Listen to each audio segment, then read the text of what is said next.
Tarique Rahman London থেকে আসবে আর আইসাই তিনি প্রধানমন্ত্রী চেয়ারে বসে যাবে। ক্ষমতা কি ছেলের হাতের মুয়া নাকি ভাই? 17 বছর ধরে তিনি লন্ডনে ছিলেন, তিনি নতুন করে ভোটার হলেন, নতুন করে তিনি বাংলাদেশের নাগরিক হলেন, সেই একেবারে গরম ভাত। বাংলাদেশে এমনও রাজনীতিবিদ আছে যারা তারেক রহমানকে পকেটে রাখে খুচরা পয়সা হিসাবে।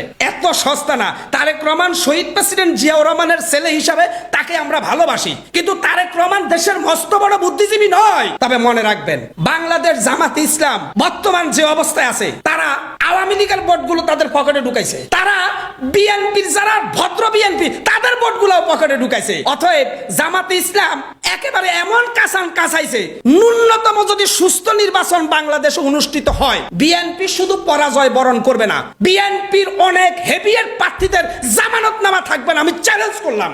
অতএব আমার বিএনপির ভাইরা, এখনো সময় আছে, তওবা করেন, মানুষের কাছে গিয়ে ভোট চান, মাপ চান, নত স্বীকার করেন, মব বন্ধ করেন, দখলবাজি বন্ধ করেন, চাঁদাবাজি বন্ধ করেন। তারেক রহমান লন্ডন থেকে আসবে আর আইসাই তিনি প্রধানমন্ত্রী চেয়ারে বসে যাবে। ক্ষমতা কি ছেলের হাতের মুয়া নাকি ভাই? 17 বছর ধরে তিনি লন্ডনে ছিলেন, তিনি নতুন করে ভোটার হলেন, নতুন করে তিনি বাংলাদেশের নাগরিক হলেন, সেই একেবারে গরম ভাত। বাংলাদেশে এমনও রাজনীতিবিদ আছে যারা তারেক রহমানকে পকেটে রাখে খুচরা পয়সা হিসাবে। এত সস্তা না। তারেক রহমান শহীদ প্রেসিডেন্ট জিয়াউর রহমানের ছেলে হিসাবে তাকে আমরা ভালোবাসি, কিন্তু তারেক রহমান দেশের মস্ত বড় বুদ্ধিজীবী নয়। তবে মনে রাখবেন, বাংলাদেশ জামাত ইসলাম বর্তমান যে অবস্থায় আছে, তারা আওয়ামী লীগের ভোটগুলো তাদের পকেটে ঢুকাইছে, তারা বিএনপির যারা ভদ্র বিএনপি তাদের ভোটগুলো পকেটে ঢুকাইছে। অতএব জামাতে ইসলাম একেবারে এমন কাঁচাইছে, ন্যূনতম যদি সুস্থ নির্বাচন বাংলাদেশে অনুষ্ঠিত হয়, বিএনপি শুধু পরাজয় বরণ করবে না,